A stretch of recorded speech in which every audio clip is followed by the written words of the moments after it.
Welcome back to my channel.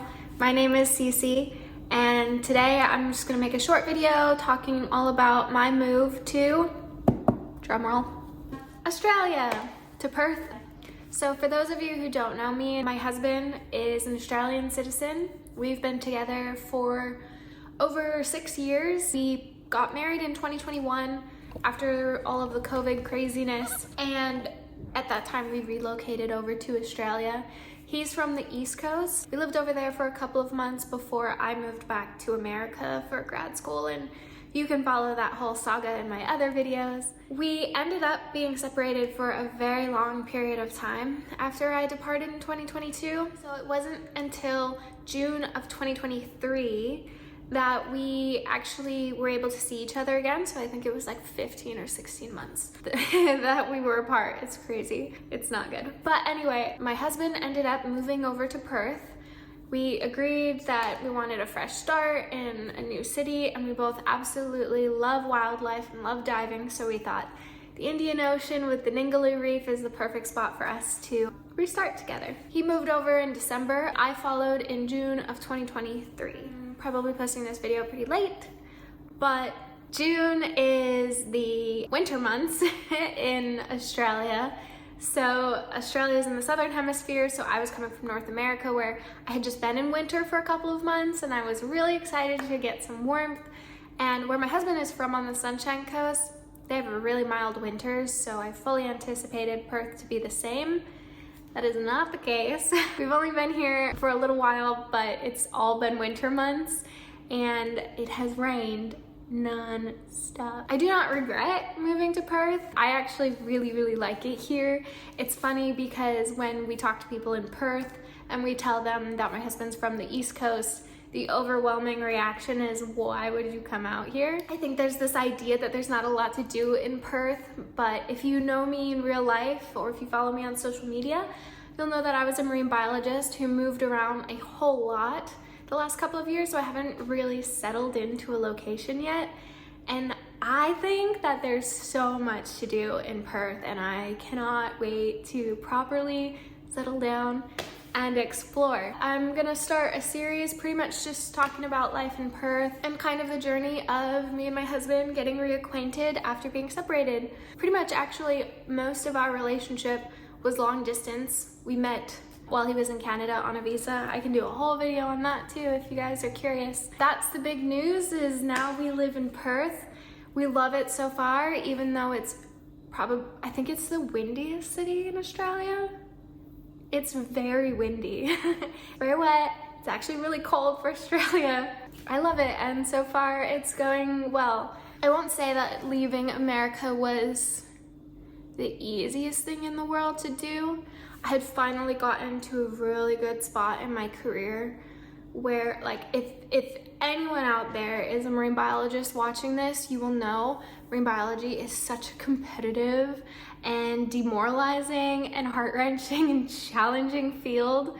Again, I can make a video on that. I had been grinding away for a good 10 years and only at a spot where I just felt like I had so many connections and so many job opportunities, and I was finally getting hired for things that I'd been putting in for years. It was so good. The reason that I moved to Australia instead of Ben coming to America was we filed for his green card.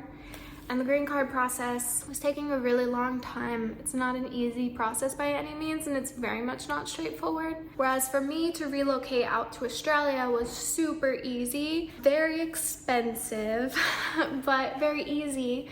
We filed for a permanent residency visa now that I'm here on shore.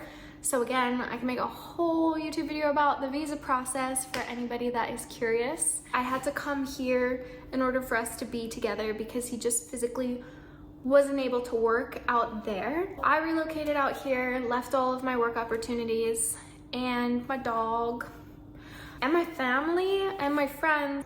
It was really hard leaving my family.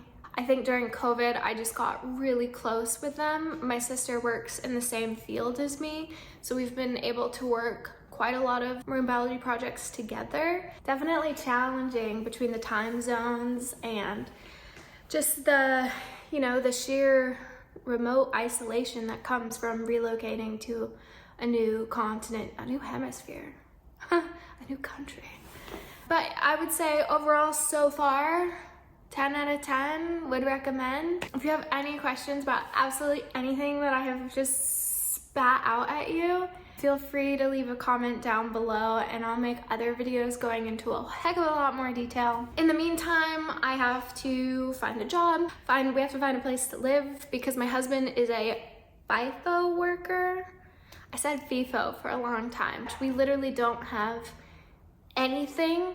Most people, I think, you know, they at least start out their life with like old dishes and stuff that their family gives them, but because he moved across country and I moved across hemispheres, we had nothing. We had a little bit. There was a little bit of drama at the airport. My flight luckily only cost me $49 because I am a big fan of airline miles. I could go on and on about airline miles. They're amazing. I did end up checking a lot of bags. So I ended up paying like $2,000 just in baggage fees. I checked 10 bags, which is the most amount of bags that you are even allowed to check. I flew from the East Coast to LA, LA to Sydney, Sydney to Perth. And when you get to Sydney, because it's your port of entry into Australia, you have to go through customs there, which means you have to collect all of your bags and take them through customs and then recheck them back in and do the dance again.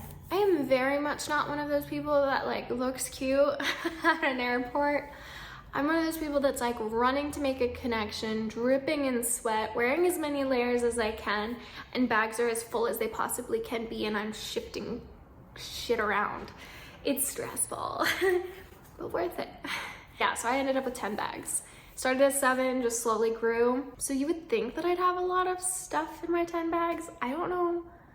It's just like wasn't. I was so worried about things.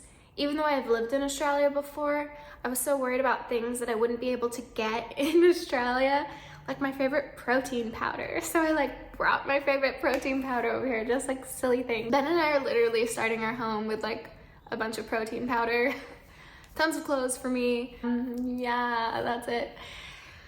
Anyway, side tangent. When I got to Sydney, I had to collect all of these bags. But I had 10 bags, which is unhumanly possible for me to move them all, even with the big push cart, things on my back, bag strapped together. And I've also just had this like tumultuous flight, you know, saying goodbye, and I've been up for ages. I had asked prior to, and nobody really knew an answer for me for how I get all of those bags to check in, you know, like who would help me essentially. On the flight, I asked one of the air hostess, steward, flight attendants, and they were just like, oh no, someone will definitely be there to help you. Like people will definitely help you. I was like, okay. I get there and I was greeted, it's chaos, first of all. Absolute sheer chaos of people collecting bags, and there's so many people and so many like police officer, security type people, and I'm going up to them and they're telling me to go over here, who's then saying, no, we can't do it, go back to those people. And I'm going back to those people and they're like, no, sorry, we can't help you either. Someone told me that it's something that I should have booked ahead of time, but that I couldn't book now. And so basically I was just left with these 10 bags sitting at baggage claim, unable to move them to customs. I started to cry. So overwhelming. So I think people took pity on me. Someone who worked for Qantas, and shout out to him, he's amazing, came over and helped me. And so he helped me push all of these bags, and even with 2 people, 10 bags is a lot. I mean, we were both like, I was cussing, he was laughing, I was sweating. It was chaotic. Everywhere I go, I call it Hurricane Cece. There's a flippin' hurricane around me, and I'm just so fortunate to the kindness of others all of the time who have helped me in my journey. I literally would not be here if it weren't for the kindness of just like all of my friends, all the strangers, just my family, the patience of my husband, just everybody. This is just a little ranty rant. I'm super excited to share this journey with you, and I can't wait to show you what Ben and I get into. Thanks for watching. Oh, and please like and subscribe. That would mean a lot.